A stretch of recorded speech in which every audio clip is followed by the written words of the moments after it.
来看位伫台南的亚太国际棒球训练中心哦，按说明年的2月完工，也毋过最近头一届招标煞流标咯。未来完工了后，一档就要3000多万维护的费用。就民意代表建议讲，应该甲中央政府合作，来互伊真做是国家运动训练中心。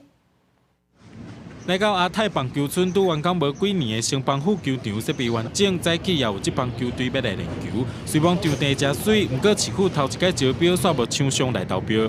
很可惜，南部有这么具规模的一个训练的中心，然后既然没有一个团体的或者是一个组织来帮助他们的营运，这样子觉得非常可惜。我希望说，是否可以跟中央好好来研议，让它成为一个国训中心，未来针对选手的训练比赛，还是说各级学校想要到台南市来集训，让我们的球场可以发挥到最大的效益。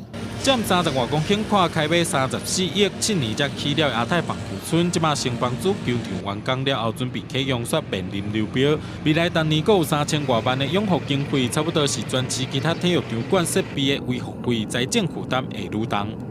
说这个场地可以物尽其用，所以我们期待的是所有的棒球的训练都可以在这个场地来举行。那目前大概朝3个方向下去做。第一个是我们会自己来做营运，那第二个是我们会用促参法委外，我们他们再做一次公告。那采购法委外也是其中一种可行的方式。 球场除了离台南高铁站差不多驶30分钟会到，周围阁有国道1号、国道8号、第1线、第19线等等。市府也希望会当争取更较侪棒球队来台南比赛做训练。也若目前市府按算看要家己管，或者是依法规划等方式办理。记者综合报道。